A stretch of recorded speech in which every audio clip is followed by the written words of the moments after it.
Hello everyone, this is me, Maristani Vlog. I hope you're all doing well today guys. Ayan, I just wanna say thank you Lord for being part of Bahay Kulitan. For 2 years of being part of Bahay Kulitan guys. Ayan, thank you Lord. And of course, thank you kay Bishi Master Worm sa aming founder and sa mga ating mga admin. Ayan, active pa ba ang mga admin?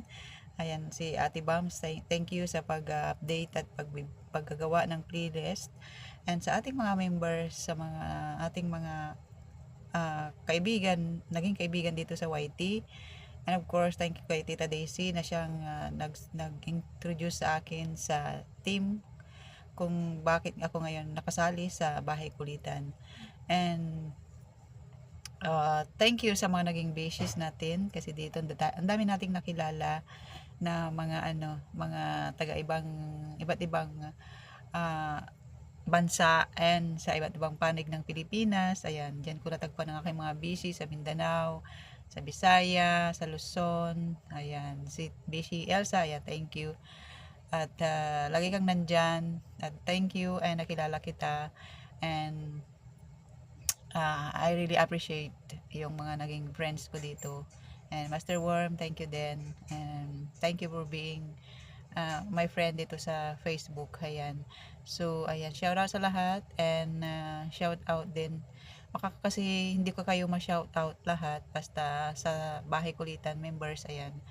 Thank you for being part of my journey dito sa YT. And of course, thank you sa mga nagsusupport sa akin, sa mga naging bahagi ng aking channel. And sa mga friendship na wala na hindi na active sa YT. Ayan, thank you so much po sa inyong lahat. And ayan, babanggitin ko na lang na kahit hindi na sila nagpapakita sa YT guys, ay nag-message pa rin sila na kahit papaano ay naka-BG or naka-support sa ating mga videos, nagko-comment pa rin sila. So I really appreciate it. And yung iba po doon ay nag-share pa ng kanilang mga blessings. Kaya sila ang reason kung bakit tayo sumasahod sa YT. So, thank you so much. Kasi talagang yung iba dun kasi guys ay hindi na talaga nagpapalipad during live or during premiere. Sa mga videos pa talaga na hindi man sila magpakita ay makikita mo na lang sa notification na may palipad. So, thank you so much. Ayan. So, sa for being sa YT, ay marami akong naging experience at marami akong natutunan na dito sa YT kailangan ay maging matibay ang loob mo, maging kapalan mo mid konti ang iyong mukha kasi kailangan mo magpakita sa yung YouTube kasi yun ang isang mga kailangan ni Lolo yung makita ka sa camera. So and syempre kailangan mo rin mag live and magkipag-communicate sa iyong mga viewers kasi hindi naman kasi tayo sumasahod talaga sa mga natin sa mga videos kasi abutin mo muna ang libo bago ka makadollar. So sumasahod tayo sa mga palipad. So ayun, siya payo ko lang din sa mga may oras, ayan, mag live lang po kayo to gain watch hour, to gain friends, syempre to earn pa rin kasi may mga pumapasok na mga iba't ibang lahi and doon tayo binabalik-balikan kung maganda yung pakikitungo natin sa kanila. So ayan katulad ni I just wanna say thank you sa aking mga friends from US na laging they are always there guys. Especially to Ryan. Thank you so much for always supporting me every time I'm live and for sharing your blessings sometimes. I really appreciate it. And of course, AG, thank you so much. Thank you for always there. And I always check on my comment section and I always see you there. So I really try my best to reply on those comments. So that's the only way to show my appreciation uh, to all of you guys for watching my simple videos and for sometimes nonsense videos. So thank you so much. I really appreciate it. And sino pa ba? Si Kuya Jess baka magtampo pag hindi ko mabanggit. Thank you so much. And syempre si Gandan Supremo na pag nag-live ako at libre siya, talagang tumatambay siya mula umpisa hanggang matapos. So thank you Gandan Supremo sa support mo lagi sa akin personally. Thank you so much. And ayan, isa pa sa natutunan ko sa YT ay personally ay hindi ako nagla-live or hindi ko pinipilit mag-live pagka hindi maganda yung aking pakiramdam or ano, kasi ayaw ko magkaroon ng makapaglabas ng hindi magandang salita pagka ako ay may masamang pakiramdam. So ayun, tinatry ko talaga na maging calm, and depende rin yan sa inyo. Kahit hindi maganda ang mood nyo, kung kaya mong i-maintain yung yung emotions. Sa akin kasi ay hindi. So mas minamabuti ko na lang manahimik na lang muna or magpapasab sa aking slot, sa aking pagla-live. And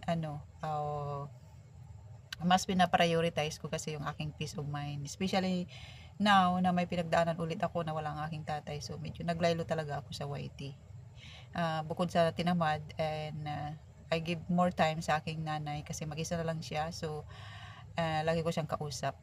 Halos everyday pag may free time ako ay kausap ko siya lagi. So ayun. And of course sa aking mga Junakis kasi may kanya-kanya na silang buhay. Kaya anong tawag dito? As much as possible, kung libre ang oras nila, tinatawagan ko sila isa-isa. Kasi lalo na ang aking panganay may sarili ng buhay. So ganun pala yung feeling pagka ang anak mo ay nagsolo na, I mean lumayo na, nagtrabaho sa ibang lugar. So mayroon na rin siyang sariling buhay and busy na. So madalang mo na siyang makachikahan, so maninibago ka. So ayun, pagka free siya, talagang humanap ako ng time para kausapin siya, makumusta. Iba kasi yung makakausap mo kaysa na-chat lang. So ayun.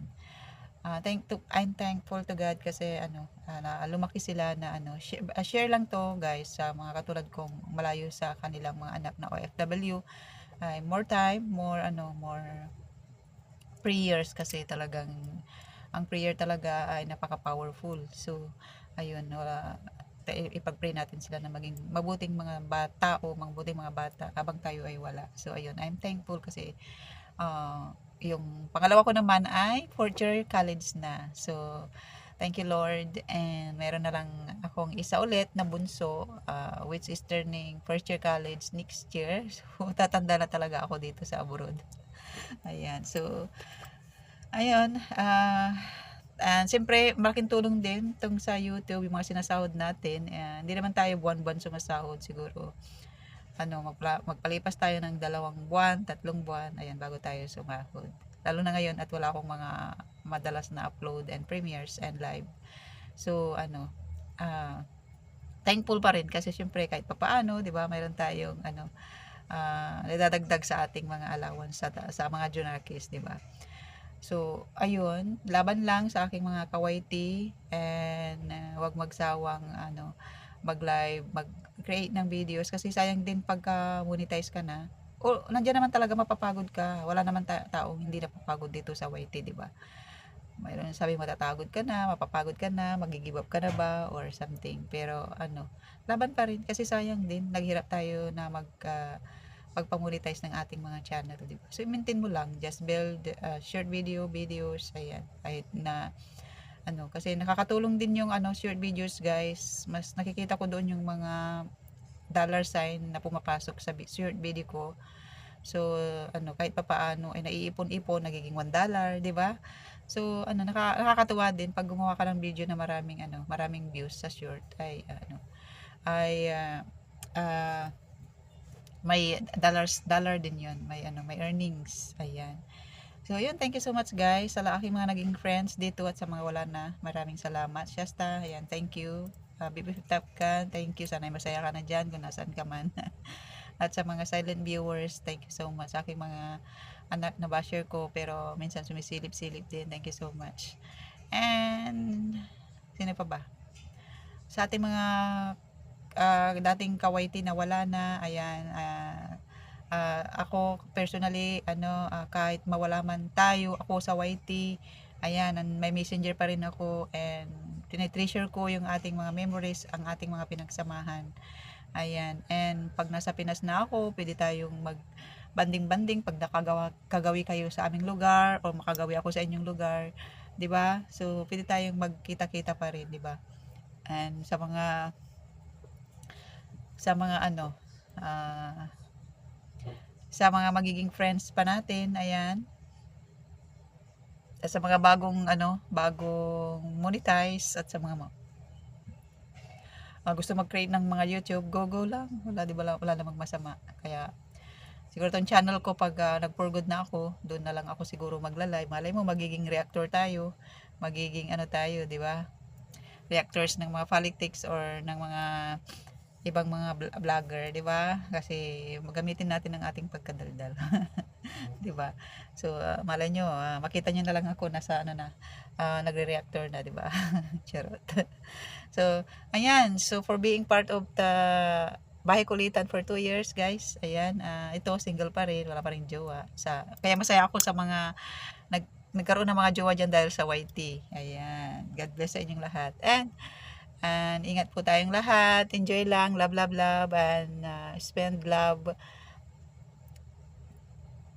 And sa mga mayroon mang kasamaan ng loob dyan, free your heart from hatred. Ayan, magkabati-bati na kasi life is too short to have a hatred sa ating puso. Kaya ibalik natin ang dati, guys. Nakakamiss ang dati na na masaya lang, bibiruan lang. Ayun. Kasi pag nasa YT ka, guys, kailangan hindi ka matampuhin. Kailangan ay hindi ka balat sibuyas. Kailangan ay game ka sa lahat. Kasi pag pumasok ka sa SOCMED ay hindi ka pwedeng walang basher. Kaya, 'di ba? Sa akin may basher ako, mga anak ko, 'di ba? So ayan. So God bless everyone. Love, love, love. Happy 2nd anniversary Bahay Kulitan. Bye. Love you.